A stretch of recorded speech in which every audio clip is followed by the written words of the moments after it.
भाताचं आणि वजनाचं नातं आहे, भाताचे आणि शुगरचं नातं आहे, पण किती आणि कसं हे तुमच्या आयुष्याच्या राहण्यावर आहे डिपेंड. आता भात काय करतो? भात आपल्याला कॅलरीज देतो, कार्बोहायड्रेट देतो. भात हा पिष्टमय पदार्थांमध्ये जातो, सोप्या भाषेत सांगायचं झालं तर. सो आपल्याला तो ऊर्जा देतो रोजचं आयुष्य जगण्यासाठी, रोजच्या आयुष्यातल्या रोजची जी कामं आहेत ती करण्यासाठी ऊर्जा देतो भात. जसं चपाती म्हणजे गहू आलं किंवा ज्वारी, बाजरी, नाचणी जे काही आहेत आपण धान्य म्हणून खातो, पिष्टमय पदार्थ, कार्बोहायड्रेट्स, ते सगळे एनर्जी देतात आपल्याला. पण मग भाताशीच वाकडं काय आहे का? तर भात हा आपल्याला कॅलरीज देतो, पण त्या कॅलरीज आपण पचवतो किती? रोजच्या आयुष्यात आपल्याला किती कॅलरीज हव्यात त्याच्यापेक्षा आपण जास्ती तर नाही खातोत ना. त्यावर डिपेंड तुमचं वजन वाढणं. सो फक्त भात खाल्ला म्हणून वजन वाढतं असं नाही आहे.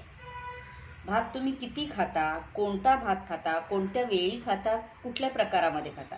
आता बघा, भारतामध्ये भात साऊथ साईडला सगळ्यात जास्ती खाल्ला जातो. भाताचे पदार्थ, तांदळापासून बनणारे बरेचसे पदार्थ साऊथ इंडियामध्ये वापरले जातात. मग ते सगळेच जाडे आहेत का? सगळ्यांनाच डायबिटीज खूप सारं आहे का? आपला महाराष्ट्रामध्ये, कोकणात सगळ्यात जास्ती तांदूळ पिकतो. तिथे शेतात राबणारा प्रत्येक माणूस हा भातच खातो, तांदूळच खातो.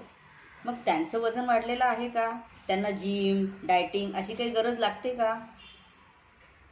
मग भाताशी वाकडं काय आहे? सो भाताचा संबंध आहे तुम्ही राहताय कसं, खाताय कसं, कॅलरीज किती घेताय.